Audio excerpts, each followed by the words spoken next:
بسم اللہ الرحمن الرحیم۔ اللہ کے نام سے شروع جو بڑا مہربان نہایت رحم والا ہے۔ السلام علیکم دوستو، کائنات اسلام میں خوش آمدید۔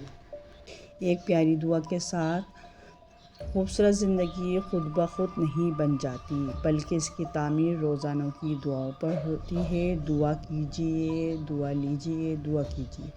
میری دل کی گہرائیوں سے یہ دعا ہے کہ رب کریم آپ کی خوبصورت زندگی کو ہم دنیا کی تمام خوشیوں سے مالا مال کر دے، آمین۔ ویوز، آج میری ویڈیو کا موضوع ہے حابیل اور قابیل کا قصہ۔ چلیں شروع کرتے ہوں۔ حضرت آدم علیہ السلام کے بیٹے حابیل اور قابیل حضرت آدم علیہ السلام اور حضرت حوا کے حقیقی بیٹے تھے، لیکن خدا کی قدرت کے دونوں بھائیوں کے مزاج، عادات و اطوار میں زمین و آسمان کا فرق تھا۔ بڑا بھائی قابیل مزاجاً غصے کا تیز، بد زبان اور فطرتاً برائی کی جانب راغب تھا۔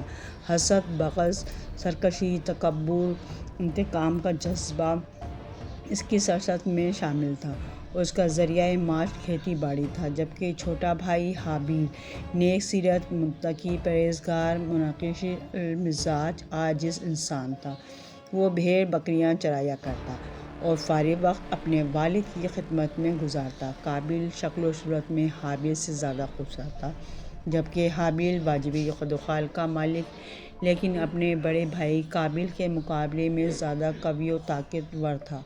ویسے تو والدین کو اپنے تمام بچے پیارے ہوتے ہیں اور وہ سب ہی محبت کرتے ہیں، لیکن حابیل کے مکارم اخلاق، نیک سیرت، فرمانبرداری اور دیگر خصوصیات کی بنا پر حضرت آدم علیہ السلام چھوٹے بیٹے کو زیادہ پسند فرمایا کرتے اور اسے اپنا جانشین مقرر کرنا چاہتے تھے، جبکہ قابیل کی عادات بد کی وجہ سے اس کے متعلق متفکر رہتے اور اس کی اصلاح کی کوشش بھی کرتے تھے۔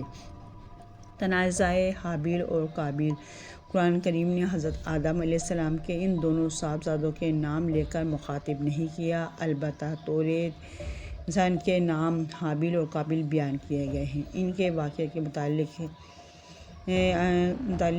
کے ساتھ ایک روایت نقل کی ہے جو حضرت عبداللہ بن مسعود رضی اللہ عنہ اور بعض دوسرے صحابہ رضی اللہ عنہ سے منقول ہے کہ جب حضرت آدم علیہ السلام اور حضرت اماں حوا علیہ السلام دنیا میں تشریف لائے اور طوالت تناسل کا سلسلہ شروع ہوا تو ان کی نسل میں اضافے کے لیے ہر ایک حمل سے ان کے 2 بچے توأم یعنی جڑواں پیدا ہوئے، ایک لڑکا اور دوسری لڑکی۔ بہن بھائی ہونے کی وجہ سے ان کا آپس میں نکاح حرام تھا، چنانچہ اللہ تعالیٰ نے اس وقت کی ضرورت کے لحاظ سے شریعت آدم علیہ السلام میں یہ خصوصی حکم جاری فرما دیا کہ حضرت حوا سے توأم پیدا ہونے والے لڑکے اور لڑکی کا عقد دوسرے وقت میں پیدا ہونے والے توأم بچوں سے کر دینا جائز ہے۔ اسی حکم کے مطابق قابیل اور حابیل کی شادی ہونا تھی۔ قابیل عمر میں بڑا تھا، اس کے ساتھ اس کی جو ہمشیرہ پیدا ہوئی وہ حابیل کے ساتھ پیدا ہونے والی ہمشیرہ سے بہت زیادہ حسین و خوبصور تھی۔ جب نکاح کا وقت آیا تو حسبِ حکم حابیل کے ساتھ پیدا ہونے والے ہمشیرہ قابیل کے حصے میں آئی، لیکن چونکہ وہ خوبصورت نہیں تھی چنانچہ قابیل نے اس سے شادی سے انکار کر دیا۔ وہ اپنی سگی ہمشیرہ سے شادی کا خواہش مند تھا۔ حضرت آدم علیہ السلام نے شرعِ قاعدے کے موافق اسے قبول نہیں فرمایا اور قابیل کو اللہ کے حکم کے مطابق عمل کی تلقین کی، لیکن قابیل اپنی ضد سے باز نہ آیا۔ بڑا ہونے کی وجہ سے قابیل خود کو والد کا جانشین سمجھتا تھا، لیکن وہ حابیل کے تعلق سے والد کے خیالات سے واقف تھا۔ اب حسین و جمیل لڑکی سے حابیل کی شادی کے فیصلے نے اسے حابیل کا دشمن بنا دیا۔ حضرت آدم علیہ السلام نے جب دونوں بھائیوں کے درمیان یہ تنازع دیکھا تو رفع اختلاف کے لیے دونوں بھائیوں کے لیے یہ تجویز پیش کی کہ تم دونوں بارگاہ خداوندی سے اپنی اپنی قربانی پیش کرو، اللہ تعالیٰ تم دونوں میں سے جس کی قربانی قبول فرما لے گا اس کی لڑکی کی شادی اس سے کر دی جائے گی۔ حضرت آدم علیہ السلام کو اس بات کا یقین تھا کہ قربانی اس کی قبول ہوگی جس کا حق ہے، یعنی حابیل کی۔ اس زمانے میں قربانی قبول ہونے کی ایک واضح اور کھلی علامت یہ ہوتی تھی کہ آسمان سے ایک آگ آتی اور قربانی کو کھا جاتی، اور جس قربانی کو آگ نہ کھائے تو اس کے معنی یہ ہوتے ہیں کہ وہ قربانی اللہ کے حضور قبول نہیں ہوئی۔ آنے والی نسلوں کے لیے عبرت و نصیحت۔ قرآن کریم میں اللہ تعالیٰ نے حضرت آدم علیہ السلام کے دونوں بیٹوں کا قصہ قیامت تک آنے والی نسلوں کے لیے عبرت اور نصیحت کے طور پر پیش کیا ہے۔ اللہ تعالیٰ اپنے محبوب رسول صلی اللہ علیہ وسلم اور نبی آخر الزمان کو مخاطب کرتے ہوئے فرماتا ہے۔ ترجمہ: اے محمد صلی اللہ علیہ وسلم، آپ ان کو آدم علیہ السلام کے دونوں بیٹوں کی حالت بالکل صحیح پڑھ کر سنا دیں۔ جب ان دونوں نے نذرانہ پیش کیا تو ایک کی نیاز تو قبول ہو گئی اور دوسرے کی قبول نہیں ہوئی، تو وہ قابیل کہنے لگا کہ میں تجھے قتل کر دوں گا۔ اس حابیل نے کہا، اللہ پرہیزگاروں پر ہی کی نظر قبول فرمایا کرتا ہے۔ اگر تو مجھے قتل کرنے کے لیے مجھ پر ہاتھ چلائے گا تو میرے قتل کی طرف ہرگز ہاتھ نہیں بڑھاؤں گا۔ مجھے تو اللہ رب العالمین سے ڈر لگتا ہے۔ میں تو چاہتا ہوں کہ تو میرا گناہ اور اپنے گناہ دونوں اپنے سر پر رکھ لے، پھر دوزخیوں میں شامل ہو جا۔ ظالموں کا یہی بدلہ ہے۔ پس اسے اس کے نفس نے اپنے بھائی کے قتل پر آمادہ کر دیا اور اس نے اسے قتل ڈالا اور خسارہ اٹھانے والوں میں سے ہو گیا۔ حضرت آدم علیہ السلام نے دونوں بھائیوں کو حکم دیا کہ وہ اللہ کے حضور قربانی پیش کریں، اس طرح کہ اللہ تعالیٰ حضرت آدم علیہ کو حج کی ادا کے لیے مکہ مکرمہ جانے کا حکم فرمایا۔